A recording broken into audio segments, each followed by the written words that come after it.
আজকে আমি আপনাদের সাথে শেয়ার করব আলু ভাজা। আর আলুটা কিভাবে সংরক্ষণ করে খেতে পারবেন পুরো 1 মাস, সেই প্রসেসটাই দেখাবো। এখন আমি এখানে 4টা আলু নিয়েছি। আলুটা আমি লম্বা পাশে গ্রেড করে নিচ্ছি। যে কোনো গ্রেডারের সাহায্যে আপনারা গ্রেড করে নেবেন। এখন আমি আলুটা ভালোভাবে ধুয়ে পরিষ্কার করে নিচ্ছি। আশা করি পুরো রেসিপিটা দেখবেন, তাহলে বুঝতে পারবেন।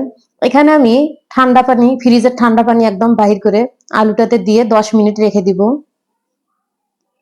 এই তো 10 মিনিট পরে আমি আলুটা একদম সুন্দরভাবে পানি নিংড়ে আমি এটা একটা সুতি কাপড়ে শুকিয়ে নিব।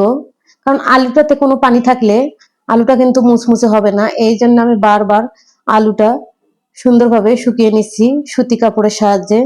এইভাবে আপনারা ভেজে রেখে দিবেন, দেখবেন যে আলুটা অনেক মুচমুচে হবে। এখন আমি প্যানের মধ্যে তেল দিয়ে দিলাম পরিমাণ মতো, আর আলুটা একটু বেশি তেলে ভেজে নিতে হবে। এখানে আমি দিয়ে দিলাম বাদাম।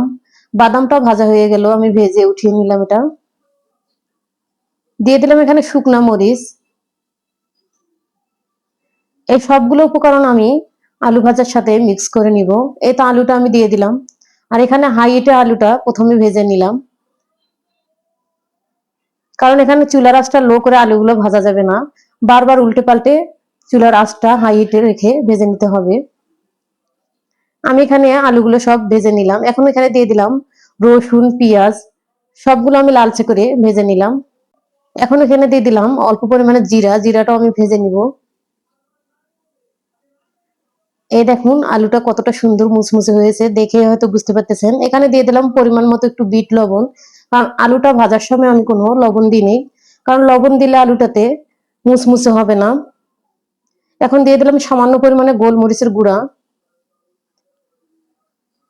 এখন দিয়ে দিচ্ছি সামান্য টেস্টি সল্ট। সেই ভেজে রাখা জিরাগুলো এখন দিয়ে দিলাম আলুর মধ্যে। দিয়ে দিচ্ছি শুকনা মরিচ, বাদাম যেটা আমি ভেজে নিয়েছিলাম। এখন দিয়ে দিচ্ছি রসুন, পেঁয়াজ ভেজে নেওয়া। সবকিছু উপকরণ দিয়ে আমি ভালোভাবে আরেকটা প্লেটে ঢাকনা দিয়ে ঝাঁকিয়ে নিচ্ছি। আর রেসিপিটা যদি ভালো লাগে লাইক, কমেন্ট, শেয়ার করে পাশে থাকবেন, যাতে আমি আপনাদের মাঝে আরো নতুন নতুন ভিডিও নিয়ে আসতে পারি। আর রেসিপিটা কেমন হয়েছে অবশ্যই কমেন্ট করে জানাবেন, কমেন্ট করতে ভুলবেন না। এই দেখুন কতটা মুচমুচে হয়েছে। আর এটা পুরো 1 মাস আপনারা সংরক্ষণ করে খেতে পারবেন। কারণ কন্টেনারে রেখে, যেটার মধ্যে বাতাস প্রবেশ করবে না, সেটার মধ্যে আপনারা রেখে এইভাবে পুরো 1 মাস ওটা খেতে পারবেন। এটা শুধু শুধু খালি মুখেও খাওয়া যাবে এবং ভাতের সাথে ওটা মিশিয়ে খাওয়া যাবে। আমি আপনাদের পরিবেশন করে দেখিয়ে দিচ্ছি। এই দেখুন আমি কন্টেনারে রেখে দিলাম। এখন আমি ভাতের সঙ্গে ওটা পরিবেশন করে দেখিয়ে দিচ্ছি।